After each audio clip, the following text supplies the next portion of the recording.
Imagine o cheiro de terra recém-virada misturado ao ferro de ferramentas e ao suor de quem trabalha desde a madrugada.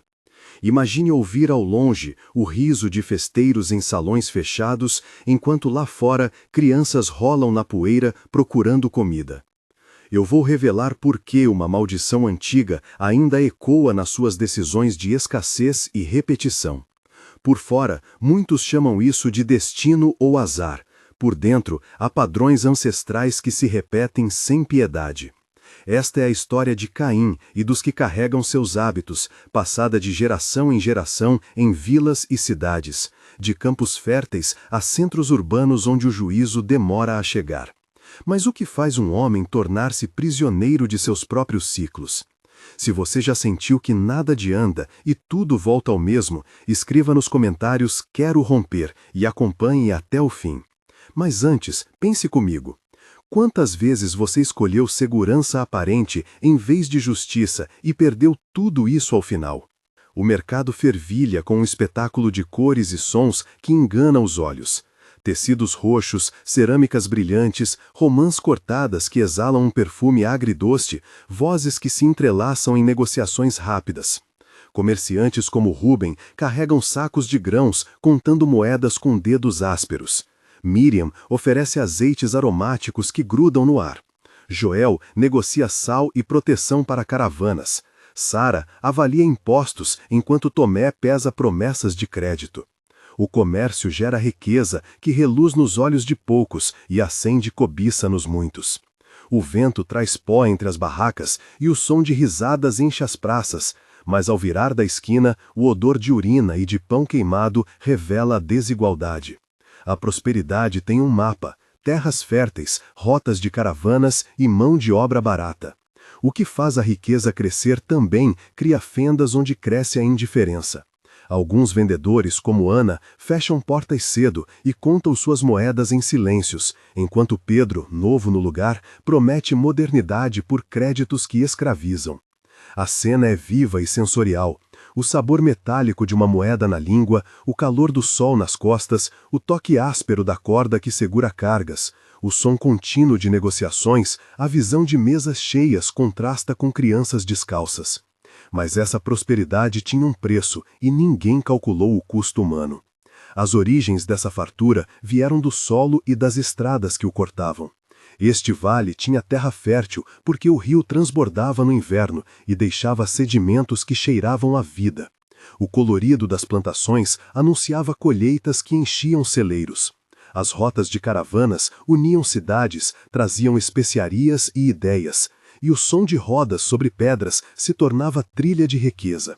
Agricultores antigos ensinaram técnicas de cultivo, perfuraram poços, armazenaram sementes e logo surgiram contratos que transformaram pequenos produtores em fornecedores de luxo. Havia saberes sobre irrigação que passavam de pai para filho e o cheiro de ervas secas era promessa de remédio e comércio.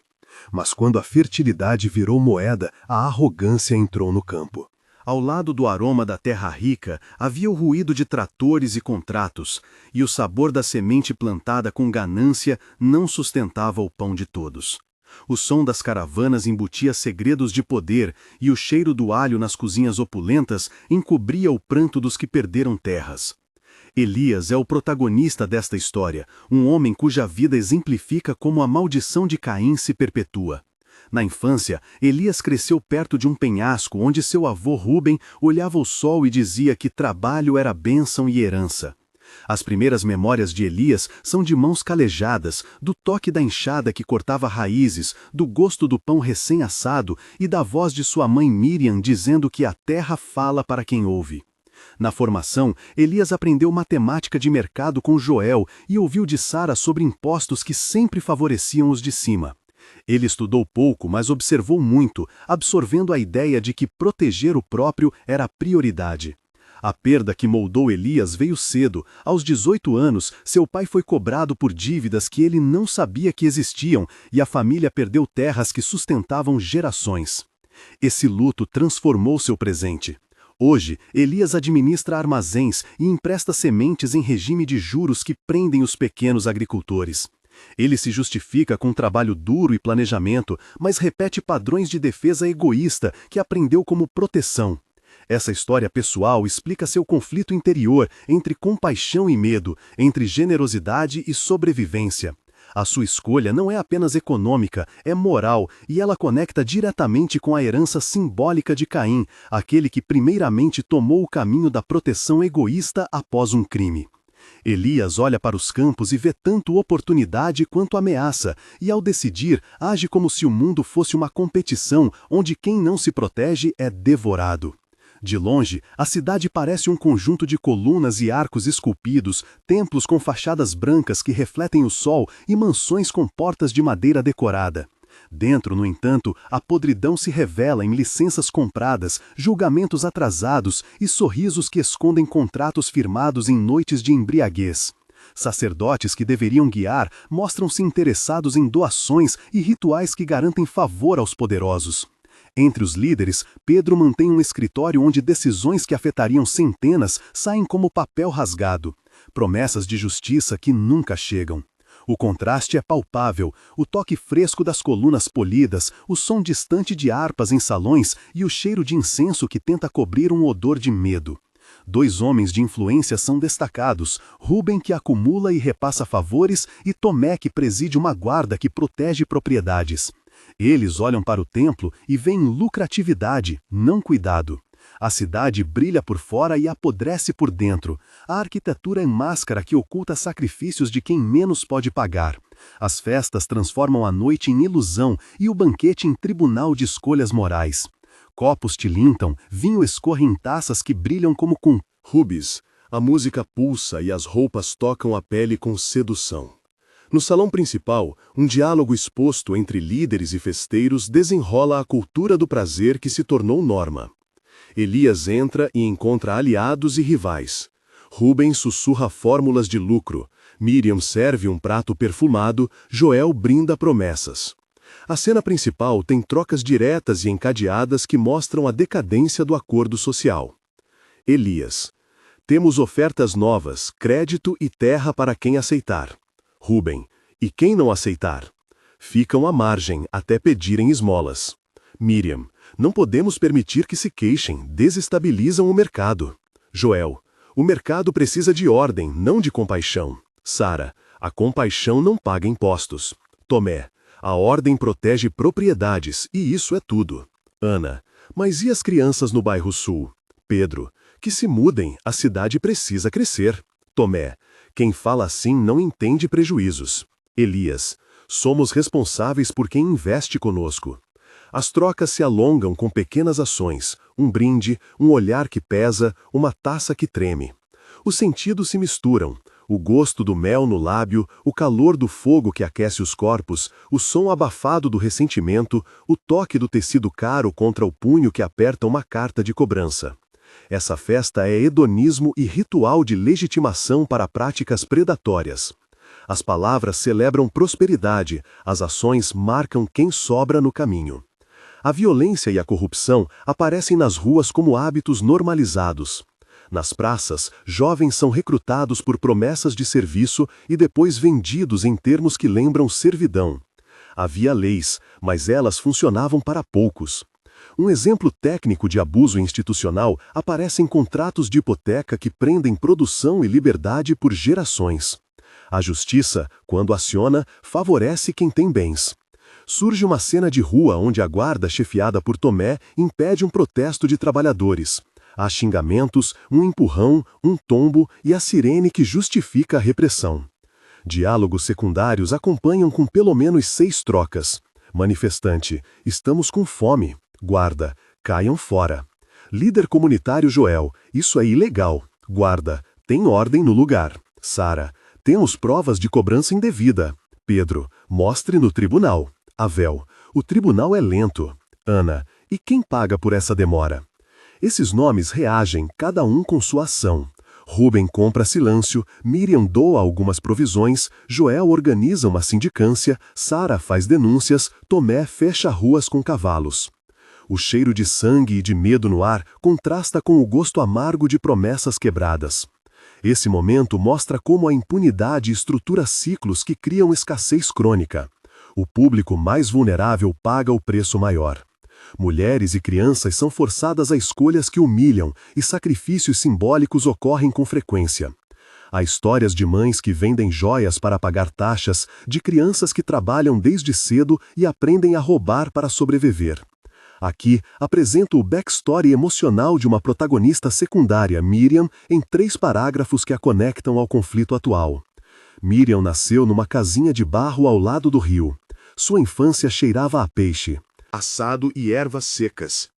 Ela aprendia a costurar com a avó e a repartir o pouco com vizinhos. Quando cresceu, casou com Ruben e sonhou em estabilidade. A formação veio com trabalho duro em tabernas e em feiras. Ela aprendeu a contar, a negociar, a esconder lágrimas quando estavam sem pão. A perda veio quando uma enchente levou tudo o que tinham. Miriam viu o celeiro flutuar e os alimentos irem ao mar. Hoje ela serve banquetes nos salões que a cidade aplaude, mas seu olhar traz memória de privações. Essa ligação explica por que Miriam ora doa um prato e depois fecha portas. O conflito entre compaixão e medo volta sempre. Sua história é a de muitos, perdas que geram mecânicas de proteção erradas e reproduzem ciclos de escassez. Agora chegam os avisos. Há profetas do povo e cartas enterradas em prateleiras oficiais que anunciam consequências do egoísmo. Surge uma cena de aviso com um diálogo estendido entre um mensageiro e Elias, que testa a decisão de poupar ou repartir. Mensageiro: um sinal veio, a fumaça nos campos do norte. Elias: fumaça passa, negócios continuam. Mensageiro: há filhos que não voltaram e homens que choram. Elias: não é meu problema. Mensageiro: quando o juízo vem, não distingue ricos de pobres. Elias: o juízo é para ruínas, não para contas. Mensageiro: e a misericórdia? Onde entra? Elias permanece calado, tocando a carta, sentindo o peso de escolhas. Esse momento de hesitação estende-se por risco interno e externo e merece descrição detalhada. Há um silêncio denso, um cheiro de pólvora no ar e o sabor amargo de arrependimento que ainda não foi pronunciado. A tensão cresce quando o mensageiro vai embora e Elias olha para a cidade, calculando perdas e ganância. Essa hesitação de 500 a 600 caracteres é o teste moral: continuar no ciclo ou romper com o legado de Caim. Os momentos de tensão se acumulam e cada um exige resposta.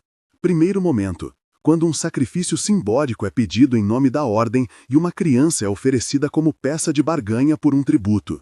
O cheiro de óleo queimado e o cômodo apertado criam claustrofobia. Vozes sussurram e alguém diz: aceitamos, enquanto outros tremem.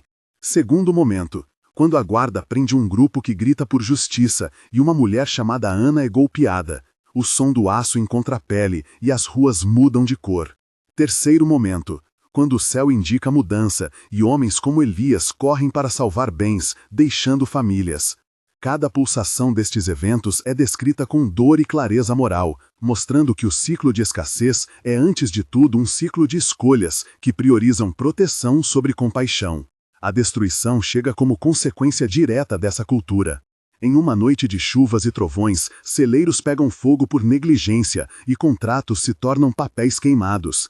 A cidade que se achava eterna perde o que mais valoriza: seus laços.